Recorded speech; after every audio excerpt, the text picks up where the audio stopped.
Welcome back. ఇక పాకిస్తాన్తో భారత్ యుద్ధ నేపథ్యంలో మంత్రి ఉత్తమ్ కుమార్ రెడ్డి ఘాటు వ్యాఖ్యలు చేశారు. పాకిస్తాన్ దొంగదారులను ఇండియన్ ఆర్మీ ధీటుగా ఎదుర్కొంటుందని ప్రశంసించారు. పూర్తి స్థాయి యుద్ధమే వస్తే అవసరమైతే వెళ్లి బార్డర్లో యుద్ధంలో పాల్గొంటానని కూడా సంచలన ప్రకటన చేశారు. ఇలాంటి క్లిష్ట సమయంలో మన ఇండియన్ ఆర్మీ సాహసాన్ని చూసి దేశం గర్విస్తోందని తెలిపారు. పహల్గాంలో పాకిస్తాన్ ప్రేరేపిత టెర్రరిస్టుల అత్యంత ఘాతుకానికి ఒడిగట్టారు. టెర్రరిస్టులు నిరాయుధులైన వారిని కాల్చి చంపడం అమానవీయమైన చర్య. హిందూ ముస్లింల మధ్య విభేదాలు పెంచడానికే ఇలాంటి పని చేశారు. దానికి ప్రతీకారంగానే ఇండియా చేస్తున్న స్ట్రైక్ అద్భుతం అంటూ కొనియాడారు.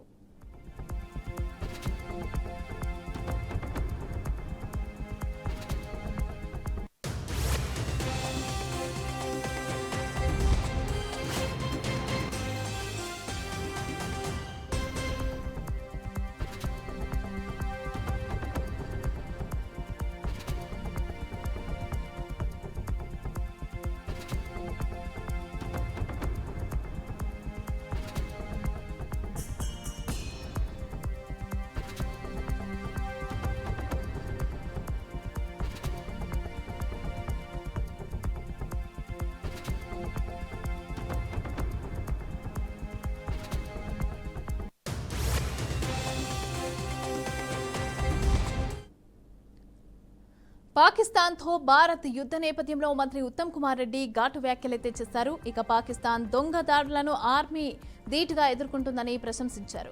పూర్తి స్థాయి యుద్ధమే వస్తే అవసరమైతే వెళ్లి బార్డర్లో యుద్ధంలో పాల్గొంటానని కూడా సంచలన ప్రకటన అయితే చేశారు. ఇక ఇలాంటి క్లిష్ట సమయంలో మన ఇండియన్ ఆర్మీ సాహసాన్ని చూసి దేశం గర్విస్తోందని తెలిపారు. పహల్గాంలో పాకిస్తాన్ ప్రేరేపిత టెర్రరిస్టులు అత్యంత ఘాతుకానికి ఒడిగట్టారు. టెర్రరిస్టులు నిరాయుధులైన వారిని కాల్చి చంపడం అమానవీయ చర్య. హిందూ ముస్లిం మధ్య విభేదాలు పెంచడానికే ఇలాంటి పని చేశారు. దానికి ప్రతీకారంగా ఇండియా చేస్తున్న స్ట్రైక్ అద్భుతం అంటూ కొనియాడారు. ఇక మంత్రి ఉత్తమ్ కుమార్ రెడ్డి ఘాటు వ్యాఖ్యలైతే చేయడం జరిగింది. ఇక పూర్తి స్థాయి యుద్ధమే వస్తే యుద్ధానికి సిద్ధం అంటూ కూడా ఉత్తమ్ కుమార్ రెడ్డి అయితే మాట్లాడడం జరిగింది. అదేవిధంగా పూర్తి స్థాయి యుద్ధం వస్తే యుద్ధానికి వెళ్ళి అక్కడ బార్డర్లో యుద్ధం చేయడానికి కూడా నేను సిద్ధంగా ఉన్నాను అంటూ ఉత్తమ్ కుమార్ రెడ్డి అయితే వ్యాఖ్యలు చేయడం జరిగింది. ఇక పాకిస్తాన్ దొంగదారులను ఇండియన్ ఆర్మీ తిప్పికొట్టిందంటూ కూడా ఉత్తమ్ కుమార్ రెడ్డి ఘాటు వ్యాఖ్యలు అయితే చేశారు.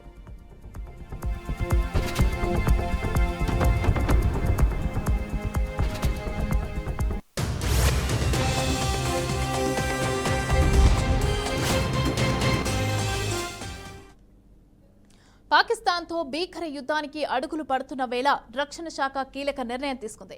దేశంలో భద్రతా వ్యవస్థలను మరింత కట్టుదిట్టం చేసి పరిస్థితులను అంచనా వేసేందుకు ఇవాళ ఢిల్లీలో రక్షణ శాఖ మంత్రి రాజ్నాథ్ సింగ్ చీఫ్ సిడిఎస్తో పాటుగా త్రివిధ దళాల అధిపతులతో ఉన్న స్థాయి సమీక్షా సమావేశం అయితే నిర్వహించారు. ఇక ఈ భేటీలో భాగంగానే మరో కీలక నిర్ణయాన్నైతే తీసుకున్నారు. దేశవ్యాప్తంగా ఉన్న మొత్తం 32 టెరిటోరియల్ ఆర్మీ బెటాలియన్లపైన కీలక నిర్ణయం అయితే తీసుకున్నారు. అందులో ఇప్పటికిప్పుడు 14 టెరిటోరియల్ ఆర్మీ బెటాలియన్లను విధుల్లోకి తక్షణమే రప్పించాలని నిర్ణయించారు.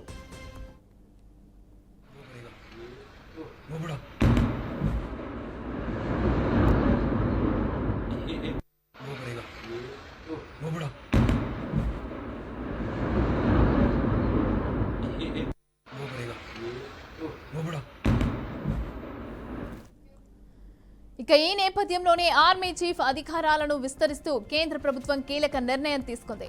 టెరిటోరియల్ ఆర్మీలోని అందరూ అధికారులను నమోదు చేసుకున్న సిబ్బందిని పిలవడానికి అధికారం కల్పిస్తూ తాజాగా ఉత్తర్వులు జారీ చేసింది. దేశానికి క్లిష్ట పరిస్థితులు ఎదురైనప్పుడు భారత ఆర్మీతో కలిసి ప్రత్యర్థితో తలపడేందుకు టెరిటోరియల్ ఆర్మీ సిద్ధంగా ఉంటుంది. ఈ టెరిటోరియల్ ఆర్మీలో చాలా మంది ప్రముఖులు, సెలబ్రిటీలు కూడా ఉన్నారు. టీమిండియా మాజీ క్రికెటర్ సచిన్ టెండూల్కర్, మాజీ కెప్టెన్లు MS Dhoni, Kapil Dev, shooter Abhinav Bindra, Anurag Thakur, Sachin Pilot, Malayalam actor Mohan Lal, Nana Patekar తదితరులు కూడా ఉన్నారు. మలయాళం యాక్టర్లతో పాటుగా ఇక్కడ క్రికెటర్లు కూడా చాలా వరకు అయితే ఇక్కడ భారత రక్షణ శాఖకు సంబంధించి టెరిటోరియల్ కి సంబంధించి అయితే అక్కడ ఉన్నట్టుగా తెలుస్తోంది, నమోదు చేస్తున్నట్టుగా తెలుస్తోంది. ఇక తక్షణమే విధుల్లోకి టెరిటోరియల్ ఆర్మీ వచ్చి చేరాలని మాట్లాడడం అయితే జరిగింది. ఇక ఇప్పటికిప్పుడు విధుల్లోకి 14 టెరిటోరియల్ ఆర్మీ బెటాలియన్లు అయితే వచ్చి చేరవలసిందిగా తెలుపుతున్నారు. అదేవిధంగా ఆర్మీ అంటే పార్ట్ టైం కాదు అంటూ కూడా మాట్లాడడం జరిగింది. ఇక టెరిటోరియల్ ఆర్మీలో చాలా మంది ప్రముఖులు, సెలబ్రిటీలు కూడా ఉన్నట్టుగా తెలుస్తోంది.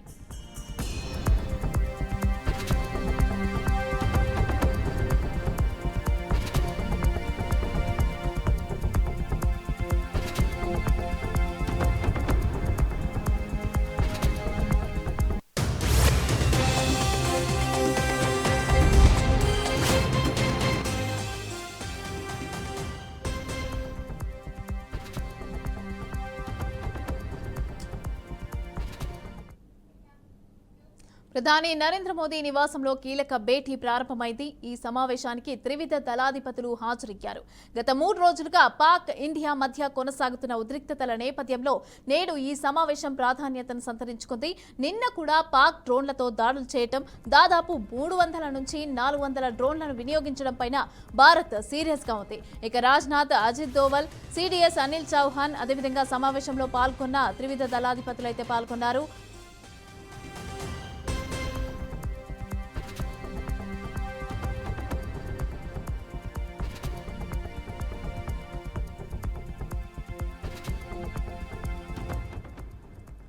భారత్లోని ఆలయాలు, విద్యా సంస్థలను లక్ష్యంగా చేసుకుని దాడులు చేసిన భారత ఆర్మీ సమర్థవంతంగా తిప్పికొట్టగలిగింది.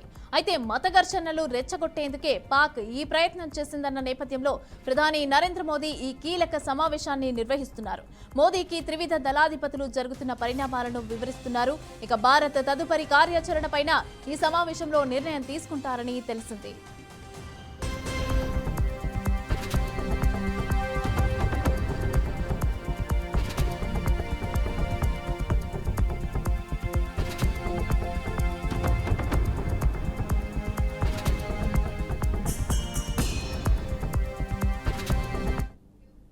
ఇక ఎల్ఓసి వెంబడి తాజాగా పాక్ కాల్పులకైతే పాల్పడుతోంది. పూంచ్ జిల్లాలో సరిహద్దు ప్రాంతంలో పాకిస్తాన్ కాల్పులు జరుపుతూనే ఉంది. కాగా పాక్ సైన్యం కాల్పులకు భారత్ ధీటుగా సమాధానం చెప్తోంది. యూరీ సెక్టార్లో హెవీ షెల్లింగ్ జరుగుతోంది. ఇక ప్రధాని మోదీ నివాసంలో కీలక సమావేశం అయితే ఏర్పాటు చేశారు. సమర్థవంతంగా భారత్ తిప్పికొడుతుంది. ఇక పాక్ కి సంబంధించి యూరీ సెక్టార్ వెంబడి అయితే హై అలర్ట్ అనేది ప్రకటించారు. హాజరైన నేవీ చీఫ్ అదేవిధంగా జాతీయ భద్రతా సలహాదారులంతా కూడా ఈ మీటింగ్లో హాజరైనట్టుగా తెలుస్తోంది. అదేవిధంగా అక్కడ ఆ మీటింగ్లో ప్రధాని మోదీ నివాసంలో కీలక సమావేశాన్ని అయితే ఏర్పాటు చేసి తాజా పరిణామాలకు సంబంధించి అయితే దళాధిపతులు వివరిస్తున్నట్టుగా తెలుస్తోంది.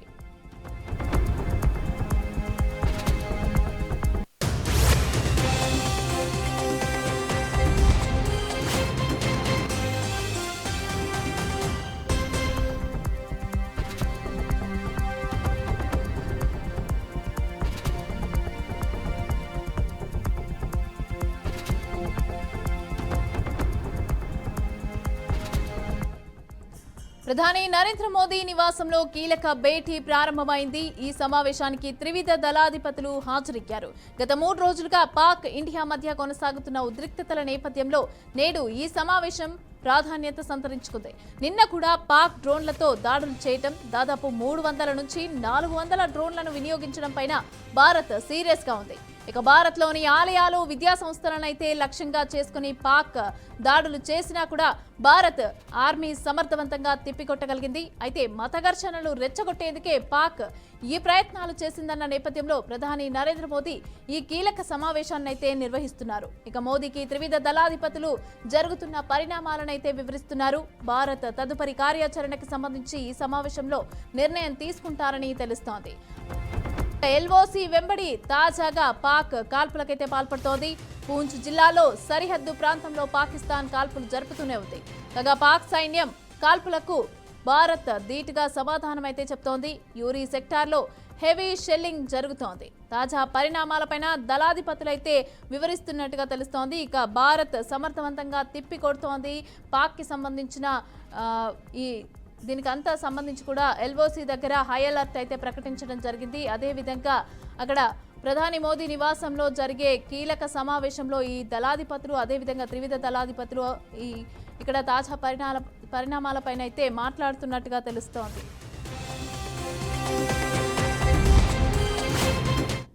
రైట్, ఇక ఇదే అంశానికి సంబంధించి పూర్తి అప్డేట్స్ మా అవుట్పుట్ ఎడిటర్ వెంకట్ అందిస్తారు.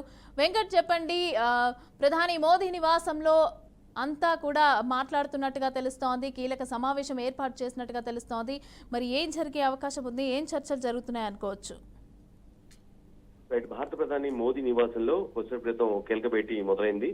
త్రివిధ దళాధిపతులతో పాటుగా అంటే CDS centre chief of defence staff ఎవరినైతే లీడ్ చేస్తున్నారో అనిల్ చౌహాన్ తో పాటుగా రక్షణ శాఖ మంత్రి రాజ్నాథ్, అదేవిధంగా హోంశాఖ మంత్రి అమిత్ షా, అదేవిధంగా జాతీయ భద్రతా సలహాదారు అజిత్ దోవల్ వీరంతా కూడా ప్రధాని మోదీతో భేటీ అవడం జరిగింది. ఆయన కాల్ఫర్ చేశారు ప్రధాని మోదీయే ప్రస్తుత విషయాన్ని, ప్రస్తుతం ఉన్నటువంటి పరిస్థితులు మొత్తాన్ని కూడా తెలుసుకునేందుకు, మొత్తం వీరంతా వివరించేందుకు ఆయనతో భేటీ అవడం జరిగింది. అన్ని అంశాలు కూడా చాలా కీన్ గా 1 by 1 స్టెప్ బై స్టెప్ గా ప్రధాని మోదీ వివరించారు. ఎందుకంటే నిన్న కూడా మనకి 7 తర్వాత నుంచి అక్కడ LOC వెంబడి ఏదైతే 4 రాష్ట్రాలు సరిహద్దు రాష్ట్రాలు ప్రధానంగా కనిపిస్తూ ఉన్నాయో, గుజరాత్ కావచ్చు, పంజాబ్, అదేవిధంగా జమ్మూ కాశ్మీర్, రాజస్థాన్, ఈ 4 పంజాబ్ సరిహద్దు రాష్ట్రాలని బేస్ చేసుకొని నిన్న 7 గంటల సమయంలో 7:30 నుంచి మొదలు పెట్టారని, LOC వెంబడే కాల్పులు కానీ లేదంటేనేమో మిసైల్స్ కావచ్చు, ఇవన్నీ డ్రోన్స్ కానీ పంపించిన నేపథ్యం మనం చూసాం నిన్న. సో సేమ్ ఈ రోజు కూడా అటువంటి సిచ్యువేషన్ ఉంటుందా ఏంటి, ఎలా ఉండబోతుంది ఏంటి అనే విషయం పైన క్లారిటీ కోసమే భారత ప్రధాని ఈ కీలక భేటీ నిర్వహిస్తున్నట్టుగా అర్థమవుతుంది. సో ఒకవేళ అదే పరిస్థితి నిన్న రిపీట్ అయిన పరిస్థితే, ఎందుకంటే మళ్ళా నిన్న జరిగిన పరిస్థితి ఇప్పుడు ఈ రోజు కూడా రిపీట్ అవుతే ఏం చేయాల్సిన అవసరం ఉంది, ఎంత సమర్థవంతంగా తిప్పికోవాల్సిన అవసరం ఉంది, నిన్న మనం ఏం ల్యాబ్సెస్ ఏమైనా చేశామా, లేదంటే నిన్న ఎటువంటి విధానాలను అనుసరించాం.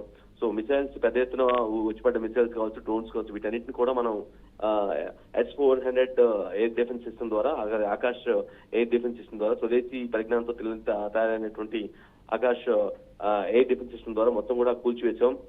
ఎక్సెప్ట్ అంటే కొంత కూల్చివేసినప్పుడు కూడా చిన్న చిన్న డ్యామేజ్ అయితే జరిగాయని చెప్పుకోవాలి. అంటే ప్రాణ నష్టం జరగలేదు. అంటే ఒక్క పూంచ్ సెక్టార్ లో ఉన్న క్రిస్టియన్ స్కూల్ దగ్గర 2 పిల్లలు చనిపోయారని చెప్పేసి, ఒకవేళ ఇన్ కేసు స్కూల్ ఓపెన్ చేసి ఉండుంటే ఇంకా పెద్ద నష్టం జరిగి ఉండేదని ఇందాక విదేశాంగ కార్యదర్శి ప్రెస్ మీట్ లో విక్రమ్ మిస్త్రీ చాలా స్పష్టంగా ఆయన క్లియర్ కట్ చెప్పడం జరిగింది. సో ఇవాళ ఇటువంటి, ఎందుకంటే ఒక ఆపరేషన్ జరిగినప్పుడు ఒక మిడ్ నైట్ నిన్న ఆల్మోస్ట్ ఈవినింగ్ 7:30 నుంచి 12-1 వరకు కూడా పాకిస్తాన్ నుంచి ప్రతిఘటన ఎదురైంది, తిప్పుకొట్టాం. సో మళ్ళా ఈ రోజు కూడా అటువంటి వాటికి ఛాన్స్ ఉంటుందా?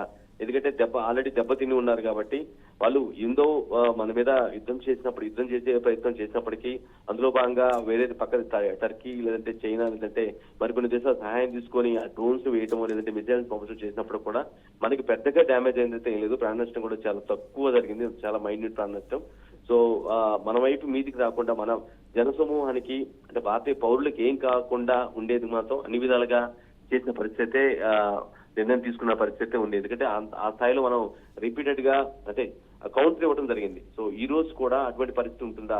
ఈ రోజు మళ్ళా పాకిస్తాన్ ఇలాంటి కుట్ర, ఎందుకంటే LOC దగ్గర అయితే కంటిన్యూస్ గా ఆర్మీ పోస్టులపై దాడి చేస్తూనే ఉంది. అది ఇప్పటి నుంచి కాదు, ఎప్పుడు గతంలో ఈ పహల్గామ్ ఉగ్రదాడికి ముందు నుంచి కూడా ఆ ఆర్మీ పోస్టుల వైపు ఏదైతే పూంచ్ కావచ్చు, అఖ్నూర్ కావచ్చు, నౌషరీ కావచ్చు, కొన్ని ఏదైతే రెగ్యులర్ గా కుప్వారా కావచ్చు, ఇవన్నీ వీటి సెక్టార్ల దగ్గర మాత్రం కంటిన్యూస్ గా గతంలోనూ ఎప్పటికప్పుడు గతంలో కూడా పాకిస్తాన్ ఆర్మీ రేంజర్స్ ఎప్పుడు కాల్పులు జరుపుతూ ఉంటారు. తద్వారా కొంత పాకిస్తాన్ భారతదేశ సైనికుల ప్రాణాలు తీయటమో లేదంటేనేమో మిస్ఫైర్ అయ్యి పౌరులు అక్కడ సమీపంలో ఉన్న పౌరుల యొక్క ప్రాణాలు పోవటమో జనరల్ గా జరుగుతూ ఉండేది. బట్ ఇక్కడ ఎప్పుడైతే పహల్గామ్ దాటి తర్వాత మనం ఆపరేషన్ సింధూర్ పేరుతో మనం అటాక్ చేసామో, ఆ తర్వాత నుంచి ఆర్మీ పోస్టుల వద్ద కాల్పులు మరింత తీవ్రతరం అవుతున్నాయి. కంటిన్యూస్ గా మోటార్ షెల్స్ కావచ్చు లేదంటే మిసైల్స్ కావచ్చు, రకరకాలుగా ఇవన్నీ కూడా వేస్తూ ప్రయోగిస్తూ భారత్ పైన పంపిస్తున్న పరిస్థితి కనిపిస్తుంది. బట్ ఈవెన్ దో అయినప్పుడు కూడా మనం సమర్థవంతంగానే తిప్పికొడుతున్నాం. సో ఇటువంటి నేపథ్యంలో ఈ రోజుకి ఎటువంటి ఆల్రెడీ నిన్న చేసిన వాటికి రిటాలియేషన్ లో మనం బాగా గట్టిగానే తిప్పికొట్టాం కాబట్టి అప్పటికీ డ్యామేజ్ అయింది. వాళ్ళకి కూడా అప్పటికే ఉగ్రవాదులు 100 మంది ఉగ్రవాదులు కోల్పోయారు, పాకిస్తాన్ సైనికులు కూడా 20 మందిని కోల్పోయారు. సో ఖచ్చితంగా దెబ్బతిన్న పాముగ లాంటి దేశం కాబట్టి పాకిస్తాన్ ప్రస్తుతం ఉన్న సిచ్యువేషన్ లో మళ్ళీ రిటార్డ్ ఇచ్చే అవకాశం ఉంటుందేమో ఈ నైట్ కి, లేదంటే దాన్ని కౌంటర్ ఇవ్వడానికి మనం ఎటువంటి నిర్ణయాలు తీసుకోవాలి, ఎటువంటి ప్లాన్ ఆఫ్ యాక్షన్ తో ముందుకెళ్లాల్సిన అవసరం ఉంది అనే అంశం పైన ప్రధాని మోదీతో వీరంతా కూడా చర్చిస్తూ ఉన్నారు. మేబీ ఈ కీలక మీటి అనంతరం బయటకు వచ్చి ఏదన్నా ఖచ్చితంగా ఒక లీక్ కానీ లేదంటే అఫీషియల్ గా ఒక ప్రకటన కానీ చేసే అవకాశం కూడా ఉంటుంది. సో ఈ విధంగా స్టేటస్ ఉంది స్టేటస్ ఇప్పటి వరకు. మున్ముందు అంటే ఈ రోజు రాత్రికే లేదంటే రేపటికైనా సరే ఎదుర్కొనేందుకు, అంటే పాకిస్తాన్ యొక్క పరిస్థితిని, పాకిస్తాన్ సిచ్యువేషన్, పాకిస్తాన్ ప్రభుత్వం నుంచి కావచ్చు లేదంటే ఆర్మీ నుంచి, ఉగ్రవాదుల నుంచి, పాకిస్తాన్ సపోర్ట్ చేస్తున్నట్టు ఉగ్రవాదుల నుంచి ఎటువంటి పరిస్థితులను కూడా ఎదుర్కొనేందుకు సన్నద్ధంగా ఉండడము అనే ఒక సంకేతాలు అయితే దేశవ్యాప్తంగా బలంగా పంపించారు. ప్రపంచ దేశాలకు కూడా ఆ విషయాన్ని చెప్పినట్టుగా మనం భావించాల్సిన అవసరం ఉంటుంది. ఎందుకంటే భారత్ ని ప్రపంచ దేశాల ముందు కొంత బూచిగా చూపించే ప్రయత్నం చేస్తూ ఉంది పాకిస్తాన్. దానికి కారణం ఏంటంటే అంటే ఈ యుద్ధంలో తమ తప్పే లేదు, ముందు ఆ భారతదేశమే ఈ విధంగా తెగబడింది అనే ఒక సెన్స్ ని బలవంతంగా చొప్పించే ప్రపంచ దేశాల ఎదుట కంప్లైంట్ ఇచ్చే రూపంలో పాకిస్తాన్ ప్రధాని కావచ్చు, పాకిస్తాన్ విదేశాంగ శాఖ కావచ్చు చాలా తీవ్రంగా ప్రయత్నిస్తూ ఉంది. ఆ విషయాన్ని కూడా నిన్న ఈ మధ్యాహ్నం జరిగినటువంటి భేటీలో 5:30 సమయంలో ఒక ప్రెస్ మీట్ ఏదైతే డిఫెన్స్ అదేవిధంగా విదేశాంగ శాఖ కలిసి సంయుక్తంగా పెట్టినటువంటి ఆ ప్రెస్ మీట్ లో కూడా చాలా స్పష్టంగా ఈయన చెప్పడం జరిగింది, విక్రమ్ మిస్రీ చెప్పడం జరిగింది. పాకిస్తాన్ చేసినటువంటి ప్రయత్నాలు అంటే అంతర్జాతీయ వేదిక ఐక్యరాజ్య సమితి కంప్లైంట్ ఇవ్వటమో లేదంటేనో వేరే విధంగా బయటకు వచ్చి వేరే దేశాల ముందు భారత్ పై అబద్ధాలు చెప్పడం ఇవన్నీ కూడా చేస్తూ ఉందని, అటన్నిటిని కూడా ప్రపంచ దేశాలు విశ్వసించమని కూడా విక్రమ్ మిస్రీ చెప్పడం జరిగింది. సో ఈ పరిణామాలన్నింటినీ వచ్చిన విధంగా సిరీస్ ఆఫ్ ఈవెంట్స్ వరుసగా జరుగుతున్నాయి. ఒక పాకిస్తాన్ మధ్య యుద్ధ సరిహద్దుల్లో టెన్షన్ వాతావరణం కొనసాగుతుంది, మిసైల్స్ విసురుతున్న పరిస్థితి, వాటన్నిటి కూడా మనం ఎదుర్కొంటున్న పరిస్థితి. సో ఓవరాల్ గా ఒక బిఫెటింగ్ రిప్లై అయితే మనం కంటిన్యూస్ గా ఇస్తూనే ఉన్నాం. బట్ మన భారత భూభాగంలో ఎట్టి పరిస్థితుల్లో ఎవరికి ఏ ఒక్క పౌరుడికి ప్రాణనష్టం జరగకూడదు, ఏ ఒక్క పౌరుడి ప్రాణం పోకూడదు అనే ఉద్దేశంతోనే ముందస్తు జాగ్రత్త చర్యల్లో భాగంగా మనకి జమ్మూ నుంచి ఉదంపూర్ నుంచి అక్కడ జనావాసాలను కూడా ఖాళీ చేసినటువంటి పరిస్థితి కూడా చూసాం. మనం ఢిల్లీకి ప్రత్యేక రైలు వేసి అక్కడి నుంచి తరలించారు. సో ఎందుకంటే సరిహద్దు రాష్ట్రాలకి థ్రెటన్ గా ఎక్కువ ఉంటుంది కాబట్టి సో అక్కడ కట్టుదిట్టమైనటువంటి భద్రతను పెంచడం, లేదంటే పెద్ద ఎత్తున సైనిక బలగాలను మోహరించడం, టెక్నాలజీ పరంగా ఏదైతే మనం ఉపయోగించుకొని శత్రుముఖుల్ని అరికట్టేలాగా ఏం చేయవచ్చు అనే అంశంపై కూడా జాతీయ భద్రతా సలహాదారు అజిత్ దోవల్, అదేవిధంగా కేంద్ర హోంశాఖ మంత్రి, రక్షణ శాఖ మంత్రి రాజ్నాథ్ సింగ్, హోంశాఖ మంత్రి అమిత్ షాతో పాటుగా త్రివిధ దళాల అధిపతి అనిల్ చౌహాన్ వీళ్ళంతా కూడా చర్చిస్తున్న పరిస్థితి ఉంది మమత. రైట్, అదేవిధంగా ఎల్ఓసి దగ్గర ఆల్రెడీ మళ్ళీ పాక్ కాల్పులు జరుపుతున్నట్టుగా తెలుస్తోంది. అయితే హై అలర్ట్ కూడా అక్కడ ప్రకటించడం జరిగింది. అదేవిధంగా టెరిటోరియల్ ఆర్మీ కూడా వచ్చి విధుల్లో చేరాలి అంటూ కూడా ఆర్మీకి సపోర్ట్ చేయాలి అంటూ కూడా చెప్పారు. అదేవిధంగా మనకి ఇప్పుడు అంటే మనలో మనకే ఆలయాలపైన దాడులు చేసి మనలో మనకే గొడవలు పెట్టే అవకాశంగా వాళ్ళు అయితే ప్లాన్ చేస్తున్నారు అంటూ కూడా మాట్లాడడం జరుగుతోంది. మరి దీన్ని ఏ విధంగా తిప్పికొట్టే అవకాశం ఉందంటారు భారత్? అయితే యుద్ధ సమయంలో జనరల్ గా పక్క దేశం యొక్క సైన్యాన్ని నాశనం చేయటమో లేదంటేనేమో ఆ దేశం యొక్క పౌరుల్ని ప్రాణాలు తీయటమో లేదంటేనేమో ఆ దేశం పక్క దేశం చెందినటువంటి ఆస్తిని ధ్వంసం చేయటమో ఆస్పెక్ట్ గా పెట్టుకునే అవకాశం ఉంటుంది. ఏ దేశం అయినా సరే ఖచ్చితంగా ఆ రెండు దేశాలు కొట్టుకుంటే, రెండు దేశాలు యుద్ధానికి పాల్పడితే వాళ్ళ టార్గెట్ ప్రస్తుతం ఈ మూడే ఉంటాయి. జనరల్ గా ఈ 3 లక్షలు మాత్రం ఉంటుంది. కానీ దానికి భిన్నంగా ఇంటర్నల్ గా వాళ్ళు ఎంత అటువంటి చేశారంటే ప్రార్థనా మందిరాలు కూడా టార్గెట్ చేసి చర్చెస్ కావచ్చు, గురుద్వారాలు కావచ్చు, ఆలయాలు కావచ్చు, వీటన్నిటి కూడా టార్గెట్ చేసి వాటిని డెమోలిష్ చేసామంటే మత ఘర్షణస్ జరుగుతాయి. తద్వారా ఒక అన్స్టెబిలిటీ అక్కడ వస్తుంది దేశంలో, వాళ్ళకి అంతర్గతంగానే పడుతుందనే ఏదైతే యుద్ధ సమయంలో కూడా ఒక కుటిల నీతికి ప్రయత్నించిందో దాన్ని కూడా బయట పెట్టేసిందని చెప్పుకోవాలి. ఆ విషయాన్ని విక్రమ్ మిస్రీ ఇందాక విదేశాంగ కార్యదర్శి విక్రమ్ మిస్రీ కూడా అదే విషయాన్ని చెప్పడం జరిగింది. చాలా దారుణమైనటువంటి నేరానికి పాల్పడింది పాకిస్తాన్. ఈవెన్ తాము ఇటువంటి ప్రార్థనా మందిరాలపై దాడి చేసి కూడా తాము ఏం చేయలేదు, భారతదేశం అబద్ధం చెప్తుందనే మరొక అబద్ధాన్ని ఆడే ప్రయత్నం చేస్తున్నట్టు కూడా విక్రమ్ మిస్రీ చెప్పడం జరిగింది.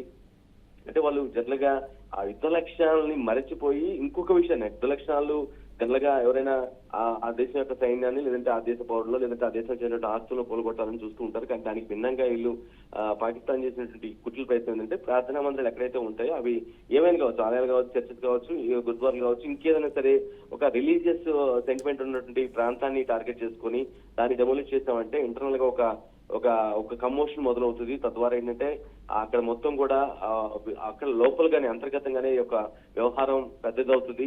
సో దట్ కొంత అన్స్టెబిలిటీ అక్కడ వస్తుందని ఏదైతే కుట్ర చేసిందో ఆ కుట్రను కూడా పాకిస్తాన్ కుట్రను కూడా భారత్ బయటపెట్టడం జరిగింది.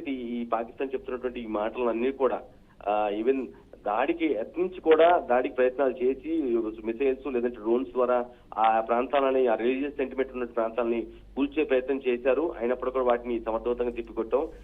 ఇదంతా చేసి కూడా తాము చేయలేదని ఏదైతే ప్రపంచ దేశాలకు చెప్తుందో ఈ విషయాన్ని కూడా పిన్ పాయింటెడ్ గా విత్ సాక్ష్యాలతో చెప్పే ప్రయత్నం అయితే భారత్ చేస్తుంది. ఎందుకంటే దానికి సంబంధించినటువంటి ఎక్కడైతే ఆ రిలీజియస్ సెంటిమెంట్ ఏరియాస్ ఏవైతే ఉంటే అక్కడ పడిపోయిన డ్రోన్స్ కావచ్చు, లేదంటే చిన్న చిన్న మిసైల్స్ కావచ్చు, వాటికి సంబంధించిన శకలాలన్నీ కూడా వాటిని ఒక చోట చేర్చి అవి ఎక్కడి నుంచి వచ్చాయి, ఎవరు తీసుకొచ్చారు, ఎక్కడ తయారు చేశారు, ఏ దేశం నుంచి వచ్చాయి, దాన్ని పాకిస్తాన్ ఎప్పుడు ఎంతకున్నది, ఎప్పుడు తీసుకుంది అనేది ఈ అంశాలను మొత్తాన్ని కూడా సేకరించి ఒక లిస్ట్ ఆఫ్ ఎవిడెన్సెస్ గా చేసుకుని భారతదేశం పాకిస్తాన్ యొక్క ద్వంద్వ నీతిని, కుట్రని, నేరపూరిత చరిత్రని ప్రపంచ దేశాల ముందు ఇచ్చే ప్రయత్నం కూడా చేస్తూ ఉంది మమత.